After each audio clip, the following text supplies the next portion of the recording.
मी एका मुलीसोबत प्रेम करत होतो, पण आईने माझं लग्न तिच्या भावाच्या मुलीशी लावण्याचं ठरवलं. मला तिचा खूप तिरस्कार होता, पण मी आईपुढे मजबूर होतो. ती अगदी निरागस होती. माझं लग्न झाल्यानंतर मी तिला फिरण्यासाठी दुसऱ्या शहरात घेऊन गेलो आणि तिला खूप काही सुनावून तिथेच सोडून आलो. घरी येऊन मी रडण्याचं नाटक करू लागलो. तेव्हा सगळे मला विचारू लागले की काय झालं आणि तुझी बायको कुठे आहे. तेव्हा मी नाटक करत आईच्या पायाजवळ बसून रडत होतो आणि मी आईला सांगितले की फिरायला गेलो तेव्हा एका ठिकाणी तिचा पाय घसरला आणि ती दरीत कोसळली. आई, हे माझ्यासोबत काय झालं ग, मी तिला वाचवू शकलो नाही याचा मला फार पश्चाताप होत आहे. मी सगळ्यांना हे दाखवत राहिलो की मला किती दुःख झालं आहे. म्हणून काही महिन्यानंतर माझ्या घरच्यांनी मला दुसऱ्या लग्नाची परवानगी दिली. मी याच गोष्टीची वाट पाहत होतो. मी माझ्या आवडतीच्या मुलीसोबत लग्न केलं. माझ्या लग्नाला 15 महिने झाले होते आणि माझी बायको गरोदर झाली. तेव्हा मी अल्ट्रासाऊंड मशीनने पाहिलं तेव्हा माझ्या डोक्यावर आभाळच कोसळलं. कारण की मला त्या मशीनमध्ये नेहमीप्रमाणे तिने माझ्या हातातील सामान घेतले आणि मला हसून पाहू लागली. मी मात्र तिच्या हसण्याला उत्तर न देता आतल्या दिशेने चालू लागलो. तीही माझ्या मागे मागे खोलीत आली. तिने माझे कपडे काढून बेडवर ठेवले आणि माझे शूज रॅकवर ठेवू लागले. तिच्या या काळजीने आणि सेवेमुळे माझ्यावर काहीही परिणाम होणार नव्हता. उलट माझं मन अधिकच जळून जळून राख होत होतं. हे सर्व तिच्या प्रयत्नांमुळे मला म्हणवण्यासाठी होतं, पण ते अजिबात यशस्वी होणारं नव्हतं. तुमच्यासाठी जेवण वाढू का? मी फ्रेश होऊन बाहेर आल्यावर तिने अगदी साधेपणाने विचारले. मी रागाने तिच्याकडे पाहिलं. सध्या तरी तू इथून तुझं हे तोंड गायब कर. मी सगळा राग तिच्यावर काढला. ती हैराण होऊन मला पाहू लागली. काही वेळासाठी मला एकट्याला राहू दे. जेवायचं असेल तर मी स्वतः जेवण वाढून घेईन. मी माझं बोलणं पूर्ण केलं आणि पलंगावर पडलो.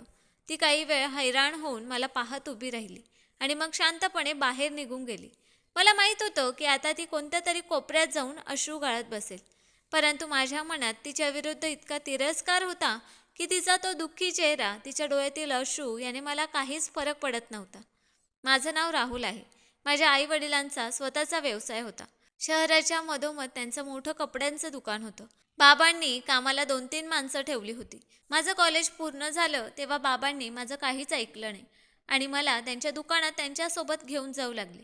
तो बाबांचा व्यवसाय होता आणि त्यामध्ये मला जास्त रस नव्हता. माझी इच्छा होती की मी स्वतःचा वेगळा व्यवसाय सुरू करावा किंवा नोकरी करावी.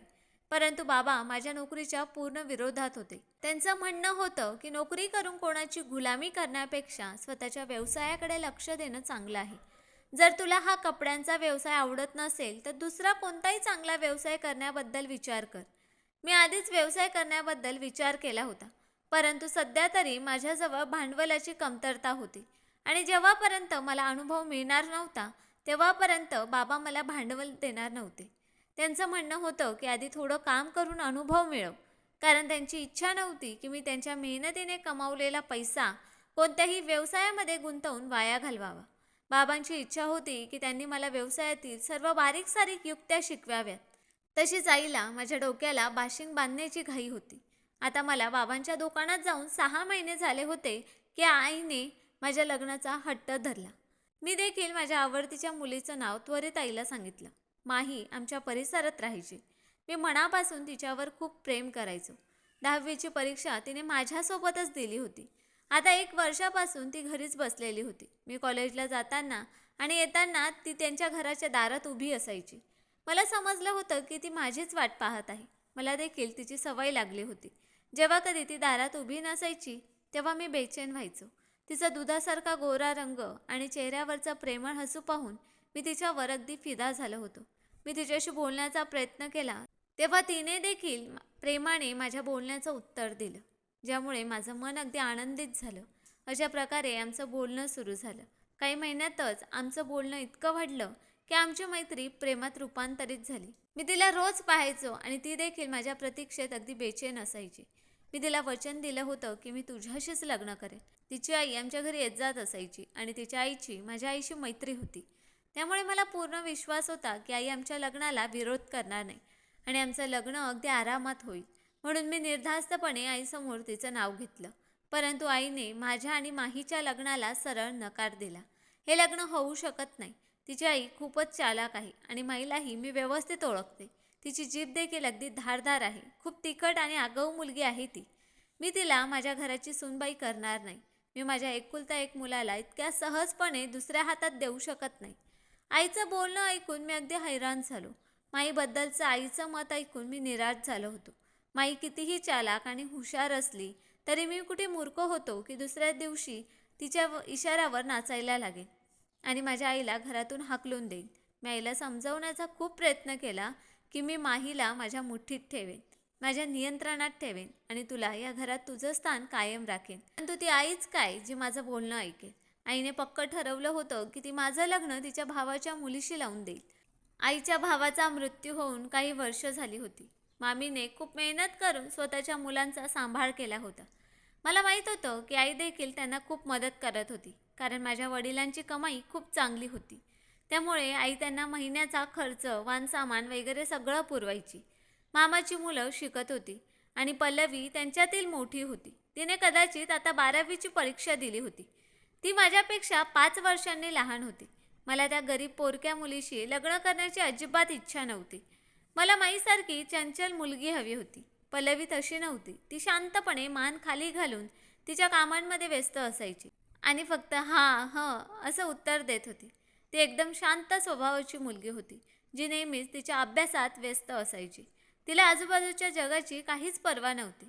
कदाचित तिच्या घरातील परिस्थितीने तिला लहान वयातच मोठं केलं होतं. मला तिच्यासोबत लग्न करून माझं आयुष्य बर्बाद करायचं नव्हतं.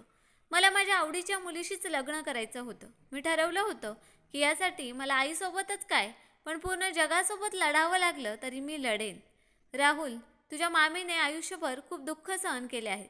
तुझं आणि पल्लवीचं लग्न लहानपणीच ठरलं आहे. जेव्हा तिच्या वडिलांचा मृत्यू झाला होता तेव्हाच मी तुझ्या मामीला वचन दिलं होतं की मी पल्लवीला माझी सूनबाई करून माझ्या घरी घेऊन जाईन, असं मला आईने सांगितलं. मी पल्लवीशी लग्न करण्यासाठी आईला खूपदा नकार दिला. तिला खूप कारणं सांगितली आणि मग शेवटी आईने मला त्यामागचं खरं कारण सांगितलं. तुझ्या वचनाच्या मागे मी माझं आयुष्य का बर्बाद करू? मी पल्लवीसोबत आयुष्य घालवू शकत नाही. मी आईसोबत अगदी स्पष्ट चर्चा केली. तेव्हा ती मला हैराण होऊन पाहू लागली. तुझं तोंड जरा जास्तच वाजतंय. मी माईला कोणत्याही किमतीत माझी सूनबाई करणार नाही आणि हा माझा शेवटचा निर्णय आहे. शांतपणे पल्लवीशी लग्न कर, नाहीतर तुझं सामान पॅक कर आणि घरातून निघून जा. आईने मला सरळ सरळ घरातून जायला सांगितलं होतं. मी अगदीच हैराण होऊन आईचं तोंड पाहू लागलो की स्वतःच्या एकुलता एक मुलासोबत असं कोण वागतं. आई सुरुवातीपासूनच कडक शिस्तीची होती. तिने मी एकुलता एक आहे याचा देखील कधी विचार केला नाही आणि माझं पालनपोषण अगदी शिस्तीने केलं होतं. तिने पूर्ण आयुष्य माझ्यावर तिचे निर्णय लादले. आता जेव्हा हा माझ्या आयुष्याचा इतका मोठा निर्णय होता, माझं लग्न होणार होतं, अशा वेळी देखील आईने मला घराबाहेर काढण्याची धमकी दिली होती. मी घरातून निघून कुठे जाणार होतो? मला दारोदार जाऊन ठेच खाण्याची ना सवय होती आणि नाही मी ते सहन करू शकत होतो. मी नेहमीच ऐशोआरामात आयुष्य घालवलं होतं. आईने मला रागाने पाहिलं. मला माहीत होतं की आईमध्ये इतकी हिंमत नक्कीच होती की ती मला खरंच घरातून बाहेर काढू शकली असती. आई आणि माझ्यामध्ये बाबा कधीच बोलत नव्हते. त्यांनी तर माझ्या संगोपनाची सगळी जबाबदारी आईवर टाकली होती. त्यामुळे सध्या तरी घरामध्ये आईचाच हुकूम चालायचा, आईचीच मर्जी चालायची. आईने तेच केलं जे तिने ठरवलं होतं. ती माझ्यासाठी माहीचा हात मागायला तिच्या घरी जाण्यासाठी अजिबात तयार झाली नाही. परंतु मी मात्र तयार झालो होतो, कारण मी केलेले सगळे प्रयत्न आता व्यर्थ गेले होते आणि यामध्येच आईच यशस्वी ठरली. आई फक्त औपचारिकता म्हणून माझं स्थळ घेऊन मामीच्या घरी पोचली. मामी आधीपासूनच तयार होती. ती का नकार देणार होती? त्यामुळे तिने लगेचच होकार दिला आणि अशा प्रकारे माझा साखरपुडा पल्लवीशी झाला. मी कधी विचारही केला नव्हता की ती अशा प्रकारे माझ्या आयुष्यात जबरदस्तीने येईल. मी अगदीच मौन पाळलं होतं. जेव्हा माझा कोणताच प्लॅन यशस्वी ठरला नव्हता तेव्हा माझी ही शांतता थोडी ना उपयोगाला येणार होती. आई देखील शांतपणे लग्नाच्या तयारीला लागली. ती माझ्यावर नेहमीच नजर ठेवून असायची आणि सोबतच मला सल्ला द्यायला विसरत नव्हती. आता तुझा मूड ठीक कर. माझी अशी अजिबात इच्छा नाही की पल्लवीला इथे आणल्यानंतर याबद्दल काही समजावं. आईला तर माझ्यापेक्षा जास्त काळजी पल्लवीचीच होती. माझ्या मनावर एक एक वार होत होते आणि माहीने तर माझ्या साखरपुड्याबद्दल समजल्यानंतर वेगळाच गोंधळ घातला होता. तिचा तो राग तिच्या जागी अगदीच योग्य होता, पण ती माझं डोकंही खात होती. ती माझ्यासोबत घरातून पळून जायला देखील तयार होती. मी तिच्या त्या धाडसावर हैराण होतो आणि मला स्वतःचीच लाज देखील वाटत होती की मी मुलगा असूनही तिच्यासाठी खंबीरपणे लढू शकलो नाही, तर ती मात्र मुलगी असूनही स्वतःचं घर, स्वतःची माणसं सर्व काही सोडायला तयार होती. मी देखील ठरवलं होतं की काहीही होऊ दे, मी माहीसोबतच लग्न करेन. सध्या तरी मी मनातल्या मनात प्लॅन बनवू लागलो की कशाही प्रकारे हे लग्न मोडावं आणि माझं लग्न पल्लवीसोबत होण्याऐवजी माहीसोबत व्हावं. पण मी स्वप्न जास्त पाहत होतो आणि वास्तवात कमी जगत होतो. सध्या तरी माझ्याकडून काहीच होऊ शकलं नाही आणि पल्लवी बायको होऊन माझ्या आयुष्यात आली. माझ्या लग्नाच्या प्रसंगी आई आणि बाबा दोघेही खूप खुश होते. आईची तर वर्षांपूर्वीची इच्छा पूर्ण झाली होती आणि बाबांनी त्यांच्या एकुलता एक मुलाच्या डोक्यावर बाशिंग बांधलं होतं, त्यामुळे त्यांच्याही आनंदाला पारावारच उरला नव्हता. मला आईबाबांच्या चेहऱ्यावरूनच अंदाज आला होता की ते किती खुश आहेत. मी देखील त्यांच्या त्या आनंदावर आनंदी होतो. कुटुंबातील लोक आईबाबांचं कौतुक करताना थकत नव्हते की त्यांनी माझ्यावर किती चांगले संस्कार केले आहेत, ज्यामुळे की मी आईवडिलांच्या पसंतीने लग्न केले. नाहीतर आजकालची मुलं त्यांच्या स्वतःच्या पसंतीच्या मुलीला जास्त प्राधान्य देतात. आईबाबा स्वतःच्या मुलाच्या त्या वागण्यावर खूप खुश होते. मला दुसरी मुलगी पसंत असून देखील मी आईवडिलांच्या निर्णयाचा मान राखला होता. पल्लवी माझ्या आयुष्यात आली होती, परंतु ती माझ्या मनामध्ये जागा निर्माण करू शकली नाही. माझ्या मनामध्ये अजूनही माहीच होती. पल्लवीची सेवा, माझी काळजी यामुळे माझ्या मनामध्ये तिच्याबद्दल काहीच भावना निर्माण होत नव्हत्या. कदाचित मी माझ्या मनाचे दरवाजे तिच्यासाठी बंद करून ठेवले होते. मला तिचा खूप तिरस्कार वाटायचा, खूप राग यायचा आणि तिचं वागणं, तिची सेवा आणि काळजी हे सगळं खोटं वाटायचं. स्पष्ट आहे की आईने सुरुवातीपासूनच पल्लवीच्या कुटुंबाची काळजी घेतली होती. त्यांचा खर्च उचलला होता. सोबतच स्वतःच्या मुलासोबत तिचं लग्न लावून दिलं होतं. या अशा परिस्थितीत ती आईच्या उपकाराखाली होती. त्यामुळेच ती आईबाबांची खूप सेवा करायची. मी दुकानातून आल्यानंतर ती माझ्या मागे पुढे फिरायची, परंतु मला ना तिच्या भावनांची किंमत होती ना तिच्या प्रेमाची जाणीव. मी तर निश्चय केला होता की काहीही होऊ देत, काही दिवसातच तिला आईच्या नजरेत खाली पाडायचं आहे. परंतु पल्लवीने मला अशी कोणतीच संधी दिली नाही. ती आईची इतकी आज्ञाधारक होती की जितका आज्ञाधारक तिचा स्वतःचा मुलगा देखील नव्हता. तिने बाबांच्या मनात देखील लवकर घर निर्माण केलं, तर मी मात्र हात चोळत बसलो. आता काय करू आणि काय नाही मला काहीच समजत नव्हतं. मी खूप विचार करून एक प्लॅन बनवला आणि तो प्लॅन अंमलात आणायचं ठरवलं. मी पल्लवीसोबत वागणं चांगलं केलं, तेव्हा ती देखील हैराण झाली. तिला असं वाटलं होतं की कदाचित तिला तिच्या मेहनतीचं आणि संयमाचं फळ मिळालं होतं. मी हसून तिच्यासोबत बोलू लागलो, तिची चौकशी करू लागलो. एकदा दोनदा तिला तिच्या आईकडे म्हणजेच माझ्या मामीकडे देखील घेऊन गेलो आणि तिच्या आवडीचे एक दोन ड्रेस देखील तिला घेऊन दिले. तेव्हा ती यावरच खूप खुश झाली होती. या सगळ्यामुळे ती अजूनच माझी काळजी घेऊ लागली. आता तर पूर्ण दिवस घरातल्या कामांमध्ये व्यस्त असायची आणि आईचे पाय देखील दाबायची, तर आई मात्र तिला नकार द्यायची. रात्री देखील ती माझ्याजवळ बसून माझे पाय दाबायची. तेव्हा माझं मन करायचं की तिचा गळा दाबावा, परंतु मला स्वतःवर ताबा ठेवायचा होता. मी अगदी प्रेमाने तिचे हात बाजूला करायचो आणि तिला समजवायचो की तू आराम कर, दिवसभर काम करून थकली असशील. हे ऐकून ती अजूनच खुश व्हायची. मी माझं वागणं यासाठी बदललं होतं जेणेकरून भविष्यात मी तिच्यासोबत जे करणार होतो त्यावरून आई वडिलांना माझ्यावर अजिबात संशय येऊ नये. एके दिवशी वातावरण खूप चांगलं होतं, तेव्हा मी सांगितलं की आपण कुठेतरी मोकळ्या ठिकाणी फिरायला जाऊया. तिने सरळ नकार दिला की तिला जास्त फिरायला आवडत नाही. ती बोलू लागली की आपल्या इथेच भरपूर फिरण्यासारखे आहे, मग बाहेर जाण्याची काय गरज. मी मात्र तिचं तोंडच पाहत बसलो. बायका तर स्वतःच्या नवऱ्यासोबत भांडण करून बाहेर जाण्यासाठी तडफडत असतात, पण ही कशी बाई होती जिला मी स्वतः फिरण्यासाठी घेऊन जात आहे तरी ती नकार देत आहे. मी हीच गोष्ट आई बाबांसमोर मांडली, तेव्हा आई देखील हसली. मी आईला सरळ सांगितलं की पल्लवी फिरायला येण्यासाठी नकार देते. आता आईचं काम होतं की तिला तयार करणं, आणि झालंही तसंच. आईने आनंदाने तिला तयारी करायला सांगितली. बोलू लागली की जेव्हा तुझा नवरा तुला स्वतःहून घेऊन जात आहे मग जा ना त्याच्यासोबत. हेच फिरण्याचे, मजा करण्याचे दिवस आहेत. आईच्या बोलण्यावर ती देखील तयार झाली आणि माझ्यासोबत दुसऱ्या शहरात जाण्यासाठी तयारी करू लागली. पल्लवीच्या आनंदाला तर कोणताच पारावर नव्हता. हसू तर तिच्या चेहऱ्यावर अगदी चिकटलं होतं. मी अगदी डोळे भरून तिच्या चेहऱ्यावरचं ते हसू पाहिलं होतं, जे हसू मी लवकरच हिसकावून घेणार होतो. मी तिला एका पार्कमध्ये घेऊन गेलो आणि तिथे एका सुनसान कोपऱ्यात नेऊन बसवलं आणि तिथून उठून जाऊ लागलो. तिने मला आवाज देऊन विचारलं, तुम्ही कुठे जात आहात? मी सांगितलं, मी माझ्या शहरात जात आहे.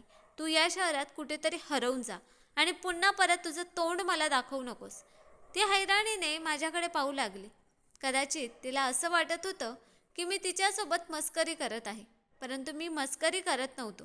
मला तुला माझ्या आयुष्यात ठेवायचंच नाही. मला तू माझ्या आयुष्यात नकोयस. मला तुझा खूप तिरस्कार वाटतोय. तुझं तोंड देखील पाहायची मला इच्छा नसते. हे सांगून मी तिच्या डोक्यावर एक मोठा धमाका केला होता. माझं ते बोलणं ऐकून ती अगदी हक्काबक्का होऊन मला पाहू लागली. तिच्या चेहऱ्यावर एक विचित्र सावली होती. जणू काय तिला माझं बोलणं ऐकूच गेलं नाही. त्यामुळे मी पुन्हा एकदा तिला जोरात सांगितलं की तू मला माझ्या आयुष्यात नकोयस. तू इथेच राहा आणि वाटेल ते कर, पण परत माझ्या जवळ येऊ नकोस. हे ऐकून तिच्या डोळ्यातून अश्रू वाहू लागले. तुम्ही हे काय बोलताय? ती थरथरत्या आवाजात मला बोलू लागली. ती किती निरागस होती, परंतु मला तिच्या त्या बनावटी चेहऱ्यावर अजूनच राग येत होता. तुला समजत नाही मी काय बोलतोय? माझी इच्छा आहे की तू मला परत तुझं हे तोंड कधीच दाखवू नकोस. असं बोलून मी वेगाने पाऊल उचलून तिथून निघून आलो. तर ती मात्र कितीतरी वेळ माझ्या मागे धावतच होती. माझी इच्छा नाही की इथे काही तमाशा व्हावा, त्यामुळे इथे शांतपणे उभे राहा. मी अगदीच रागाने ओढत तिला सांगितलं. तेव्हा ती घाबरून तिथेच उभी राहिली आणि मला दूरवर जाताना पाहत बसली. मी देखील शेवटच्या कोपऱ्यावर वळण्यापूर्वी मागे वळून तिला पाहिलं होतं. ती अगदी हक्काबक्का होऊन मला पाहत होती. मी माझ्या शहरात पुन्हा परत आलो होतो. मी रडत रडत घरात दाखल झालो. तेव्हा आई मला पाहून हैराण झाली. काय झालं? तू रडत का आहेस? आणि पल्लवी? पल्लवी कुठे आहे? आईने तिच्या छातीवर हात ठेवून विचारलं. नक्कीच तिचं मन घाबरत असेल. आई, पल्लवी दरीत कोसळली. मी अगदी ढसाढसा रडू लागलो आणि आईच्या पायाजवळ बसलो. हे काय बोलतोयस? आई अगदीच घाबरून बोलू लागली. असं कसं शक्य आहे? मी म्हणालो, आई, ती स्वतः म्हणाली होती की मला एका शांत ठिकाणी फिरायला जायचं आहे, म्हणून आम्ही अशा ठिकाणी गेलो होतो. मला काहीच समजलं नाही की तिथे तिचा पाय कसा काय घसरला. मी तिचा हात पकडला, पण ती हातातून निसटून गेली आणि ती दरीत कोसळली. मी तिला खूप शोधलं, परंतु ती कुठेही सापडली नाही. त्यामुळे मी परत आलो. आईने अविश्वासाने माझ्याकडे पाहिलं. म्हणाली, तू खोटं बोलतोयस ना? तू मस्करी करतोयस ना माझ्यासोबत? आई, असं काही नाही. मी खरं सांगतोय. माझे अश्रूच माझे पुरावे होऊ शकत होते. सध्या तरी मी खूप जास्त अश्रू काढू लागलो. मी रस्त्यातच मामीला फोन केला होता. मामी देखील रडत रडत काही वेळात घरी आली होती. मी तिला देखील घडलेला सगळा प्रसंग सांगितला. आई आणि मामीला तर विश्वासच बसत नव्हता. आई मला पुन्हा त्याच शहरात घेऊन गेली आणि तिथे त्यांनी पल्लवीला खूप शोधलं, परंतु ती कुठेच सापडली नाही. माझी इच्छा देखील नव्हती की ती सापडावी, कारण की जर ती सापडली असती तर माझा भांडा फुटला असता. मी स्वतः त्यांना दुसऱ्या ठिकाणी घेऊन गेलो होतो आणि बाबांसोबत तिला शोधण्याचं नाटक करू लागलो. किती दिवस शोधल्यानंतर देखील ती सापडली नव्हती. तेव्हा मी सुटकेचा निश्वास टाकला. पल्लवीचं दुःख विसरणं माझ्यासाठी कठीण नव्हतं, परंतु मावशी आणि आई ते दुःख विसरू शकत नव्हते. परंतु मी मात्र विसरण्याचा प्रयत्न करत होतो. माझे अश्रू होते जे थांबण्याचं नावच घेत नव्हते. मी माझे हाल अगदी बेहाल केले होते. हे सर्व फक्त आईला दाखवण्यासाठी होतं. माझी इच्छा होती की आईने स्वतः माझं दुसरं लग्न माहीसोबत लावून द्यावं आणि स्वतःच्या मुलाचं आयुष्य बर्बाद होण्यापासून वाचवावं. मी बाबांसोबत दुकानात जात नव्हतो. उलट पूर्ण दिवस घरात बसून राहायचो. ना मला खाण्याची काही शुद्ध होती ना पिण्याची. खरं तर मी हळूच घराच्या बाहेर जाऊन काही ना काही खाऊन घ्यायचो. आईने माझी अवस्था पाहिली तेव्हा तिने हेच योग्य समजलं की माझं परत लग्न लावून द्यावं. तिने माझ्यापुढे लग्नाचा विषय मांडला. तेव्हा मी सरळ नकार दिला. परंतु माझी इच्छा होती की आईने सारखा मला हट्ट करावा आणि मग माझं स्थळ घेऊन माहीच्या घरी जावं. काही दिवसातच ही वेळ देखील आली. आईने जबरदस्तीने मला लग्नासाठी तयार केलं आणि माहीच्या घरी स्थळ घेऊन पोहोचली. माही आणि तिची आई तर आधीपासूनच तयार होती. तिच्या आईने लगेच होकार दर्शवला आणि दुसऱ्याच महिन्यात अगदी साधेपणाने लग्न करून आईने माहीला माझ्या आयुष्यात आणलं. मी माझी इच्छा पूर्ण करण्यासाठी किती कष्ट घेतले होते. सध्या तरी मी आनंदाच्या झुल्यामध्ये झुलत होतो. मी ठरवलं असतं तर मी हवेमध्ये देखील उड्या मारल्या असत्या, परंतु मी असं करू शकत नाही. मी माझा आनंद दाखवू शकत नव्हतो, कारण की अशा प्रकारे आईला माझ्यावर संशय आला असता आणि जर आईला जरा देखील समजलं असतं तर आईने मला आणि माझ्या बायकोला दोघांनाही मारून मारून घराच्या बाहेर हाकललं असतं. ज्या गुन्ह्यासाठी जो गुन्हा मी केला होता, आईने मला पूर्ण आयुष्य कधीच माफ केलं नसतं. सध्या तरी मी माझ्या भावना नियंत्रणात ठेवल्या आणि माहीसोबत माझ्या नवीन आयुष्याला सुरुवात केली. माईच्या वागण्यामध्ये, स्वभावामध्ये कोणताच फरक नव्हता. ती अशीच आधीसारखीच आनंदी, अगदी मोकळ्या स्वभावाची होती, जशी लग्नापूर्वी होती. तिचे नखरे अगदी दिलखेचक होते. मी खूप खुश होतो, परंतु माहीत नाही का आईसोबत तिचं पटत नव्हतं. काही महिन्यातच आईकडून तिच्याबद्दल दबक्या आवाजात तक्रारी सुरू झाल्या. परंतु मला कुठे पर्वा होती. मी तर माहीसोबत खूप चांगलं आयुष्य घालवत होतो. ती माझ्या प्रत्येक प्रसंगात माझी साथ द्यायची. आम्ही नेहमीच डिनरसाठी बाहेर जायचो आणि रात्री उशिरा घरी परत यायचो. माईसोबत 1 वर्ष कसा गेला मला समजलंच नाही. आणि मग एका वर्षानंतर ती गरोदर असल्याची आनंदाची बातमी दिली. तेव्हा मी अगदी हवेत उड्या मारू लागलो. माझी खूप इच्छा होती की माझं स्वतःचं मूल असावं. मी तिला लगेचच डॉक्टरांकडे घेऊन गेलो. डॉक्टरने तिची व्यवस्थित तपासणी केली. मी माहीची आधीपेक्षा जास्त काळजी घेऊ लागलो. असेच एके दिवशी मी तिला रुटीन चेकअपसाठी डॉक्टरांकडे घेऊन गेलो. तेव्हा डॉक्टरांनी अल्ट्रासाऊंड करायला सुरुवात केली. जसं मी त्या अल्ट्रासाऊंड मशीनकडे पाहिलं, माझ्यावर तर मोठं आभाळच कोसळलं. एक विचित्रच मूल दिसत होतं, ज्याचं डोकं इतर शरीरापेक्षा खूप लहान होतं. कदाचित बाळाची अजूनही पूर्ण वाढ झाली नव्हती. पण खरं तर आता डिलेव्हरीला काहीच दिवस बाकी होते. डॉक्टरने मला सांगितलं की 1 महिन्यापूर्वी तर सगळं काही ठीक होतं, परंतु आता माहीत नाही का मुलाची वाढ अचानक थांबली आहे. डॉक्टरांचं बोलणं ऐकून माझं अंग थरथरू लागलं. जर माझं मूल असं जन्माला आलं तर मी जिवंतपणीच मरून जाईन. मी माझ्या येणाऱ्या मुलाबद्दल विचार करून खूपच टेन्शनमध्ये होतो. मी भूतकाळात जे केलं होतं त्याची मला लगेचच जाणीव होऊ लागली. मी पल्लवीसोबत किती चुकीचं केलं होतं. आणि जर देवाने मला मुलगी दिली तर मी तिची काळजी कशी घेणार, तिची सुरक्षा कशी करणार, जेव्हा मी स्वतःने एका मुलीवर खूप अत्याचार आणि अन्याय केला होता. कदाचित मला माझ्या त्या गुन्ह्याची शिक्षा मिळत होती. माझं अंग थरथरू लागलं, घसा कोरडा पडू लागला. मला माझ्या गुन्ह्याची जाणीव झाली. मी माझ्या देवाला कसं तोंड दाखवणार आणि माझ्या आईवडिलांचा सामना कसा करणार होतो. पल्लवीच्या बरबादी मागे माझा हात होता. कोणी स्वतःच्या बायकोसोबत असं कसं करू शकतो जसं मी केलं होतं. ती ना फक्त माझी बायको होती, तर ती माझ्या आईची सख्खी भाची होती. बाबाविना वाढलेली मुलगी होती. माझ्यासाठी परीक्षेची वेळ होती. मला माझ्या त्या कृत्याचा पश्चाताप होत होता, कारण की देव लवकरच माझ्या पदरात एक मुलगी टाकणार होता. पल्लवी देखील कोणाची तरी मुलगीच होती. मी दवाखान्यातून परत आलो तेव्हा माझ्या मनावर खूप मोठं ओझं होतं. मला याची जाणीव झाली होती की मी पल्लवीसोबत किती वाईट केलं होतं. मला कोणताही क्षणी शांतता लाभत नव्हती. एक बेचैनी होती जी वाढतच चालली होती. माझं मन करत होतं की मी आईच्या समोर जाऊन माझा गुन्हा कबूल करावा, परंतु माझ्यामध्ये इतकी हिंमत कुठे होती. पुन्हा एकदा आईच्या जखमेवरची खपली निघाली असती आणि मामी, तिचं तर रडून रडून जीवच गेला असता की मी तिच्या मुलीसोबत किती मोठा अत्याचार केला आहे. मी पुन्हा एकदा मोठ्या शहरात पल्लवीच्या शोधासाठी गेलो. आता मी त्या ठिकाणी गेलो होतो जिथे मी तिला सोडलं होतं. बाबांना तर मी दुसऱ्याच कोणत्या तरी परिसरात घेऊन गेलो होतो आणि तिथेच आम्ही तिला शोधत राहिलो. परंतु तिथे ती असती तर सापडली असते ना. मी त्याच पार्कमध्ये गेलो जिथे मी पल्लवीला शेवटचं पाहिलं होतं. ती मला तिथे कुठेच दिसली नाही. आता तर या गोष्टीला इतका वेळ निघून गेला होता. माहीत नाही तिच्यासोबत काय झालं होतं. खरंच तिने एखाद्या दरीत उडी मारून स्वतःचा जीव तर दिला नसेल ना. ती पुन्हा परत घरी देखील आली नव्हती, कारण मी तिला हेच सांगितलं होतं की पुन्हा मला तुझं तोंड दाखवू नकोस. तसंही तिच्या आईने पूर्ण आयुष्य दुःखात घालवलं होतं. कदाचित तिला तिच्या आईला अजून दुःख द्यायचं नव्हतं. तिला नवऱ्याने सोडलेली बायको हा डाग घेऊन पुन्हा तिच्या डोक्यावरचं ओझं व्हायचं नव्हतं. मी इकडे तिकडे पल्लवीला शोधत राहिलो. एका मंदिरात गेलो. रडून रडून देवाकडे प्रार्थना करू लागलो. तेव्हा अचानक तिथे बसलेल्या भिकारींमध्ये मला पल्लवीची झलक दिसली. तेव्हा मी लगेचच धावत तिच्या जवळ गेलो. मी निरखून तिचा चेहरा पाहिला. ती पल्लवीच होती. तिने देखील मला ओळखलं आणि स्वतःचा चेहरा लपवण्याचा प्रयत्न करू लागली. पल्लवी, मी तिला आवाज दिला. तेव्हा तिने हैराणीने माझ्याकडे पाहिलं. किती किती बदलली होती. तिच्या चेहऱ्यावरचा निरागसपणा कुठेतरी हरवला होता, तर तिचा रंग खूपच कमी झाला होता. ती तिच्या वयापेक्षा खूप जास्त मोठी दिसत होती. माहीत नाही तिथे बसून तिने काय काय सहन केलं होतं. मला माफ कर पल्लवी. मी तिच्या पायाजवळ बसलो. माझ्यासोबत परत चल, घरी चल. मी तुला घ्यायला आलो आहे. तू कोण आहेस? मी तुला ओळखत नाही. तिने मला ओळखायला साफ नकार दिला. तुझी आई रडून रडून मरून जाईल, असं करू नकोस. मी तिच्या आईचं नाव घेतलं तेव्हा तिने तिच्या मनावर हात ठेवला. तू माझ्या आईला काय सांगितलंस? तिला माझ्याबद्दल काय सांगितलंस?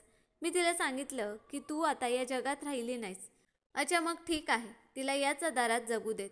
नाही, तू माझ्यासोबत चल. तुला पाहून तिला जगायची पुन्हा आशा येईल. मी पल्लवीला विनवण्या करत जबरदस्तीने तिला माझ्यासोबत घेऊन आलो होतो आणि जाऊन आईसमोर उभं केलं.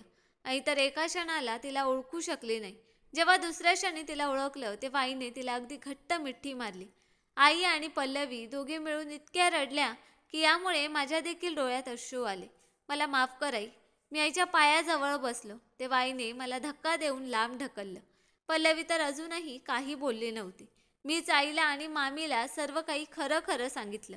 मी त्यांच्या शिव्या शापांचा हकदार होतो. त्या मला जितक्या शिव्या देऊ शकत होत्या देत होत्या. आईला माझ्याकडून अशी अपेक्षा अजिबातच नव्हती की मी इतका चुकीचा पाऊल उचलू शकेन. बाबा ते तर वेगळेच माझ्यावर नाराज होते. सर्वांची नाराजगी अगदीच योग्य होती. मी त्याच लायकीचा होतो. उलट मला तर यापेक्षाही मोठी शिक्षा मिळायला पाहिजे होती. बाबा आईला सांगत होते की अशा मुलाला तर पोलिसांच्या हवाली करायला पाहिजे. त्यांनी सरळ सांगितलं की त्यांचा मुलगा त्यांच्यासाठी आजपासून मेला आहे. आईने मला घरातून बाहेर हाकललं. तेव्हा मी माझ्या बायकोला घेऊन तिथून निघून आलो. आता मला पूर्ण आयुष्य असंच घालवायचं होतं जसं आयुष्य पल्लवीने मागच्या 2 वर्षात घालवलं होतं. हीच माझी शिक्षा होती आणि मला माझी शिक्षा मान्य होती. मला या गोष्टीचा आनंद होता की मी याच जन्मामध्ये माझ्या गुन्ह्याची शिक्षा भोगण्याचा प्रयत्न केला होता. देव मला नक्कीच माफ करेल, जेणेकरून माझ्या मुलीसोबत काही वाईट घडणार नाही. मी पल्लवीसोबत मामीकडे देखील हात जोडून माफी मागितली. तेव्हा तिने तिरस्काराने तोंड फिरवलं. मी माझ्या बायकोला घेऊन तिथून निघून आलो आणि मी भाड्याच्या घरात राहू लागलो. मी एका ठिकाणी नोकरी करायला सुरुवात केली. परंतु त्या तंगीमध्ये मला जाणीव झाली की माझी दुसरी बायको माझ्यासोबत खुश नव्हती. तिला तर फक्त तो ऐशो आराम पाहिजे होता जो ऐशो आराम तिला माझ्या वडिलांच्या घरात मिळत होता. मी तिला तो ऐशो आराम देऊ शकत नव्हतो. माई माझ्यासोबत रोज भांडण करायची आणि मला तू एक वाईट माणूस आहे असा टोमणा मारायची. देवाने लवकरच आम्हाला एक मुलगी दिली. परंतु माझी मुलगी शारीरिक आणि मानसिकदृष्ट्या अपंग होती. ना ती बोलू शकत होती आणि नाही ऐकू शकत होती. माझी मुलगी 2 वर्षांची झाली परंतु तिला चालताही येत नव्हतं. कदाचित हीच माझ्या गुन्ह्याची शिक्षा होती. तर मित्रांनो, या स्टोरीमध्ये राहुलला जी काही शिक्षा मिळाली ती त्याच्यासाठी योग्य होती की अयोग्य ते कमेंट करून नक्कीच सांगा. स्टोरी आवडली असेल तर व्हिडिओला लाईक आणि चॅनलला सबस्क्राईब करायला विसरू नका. धन्यवाद.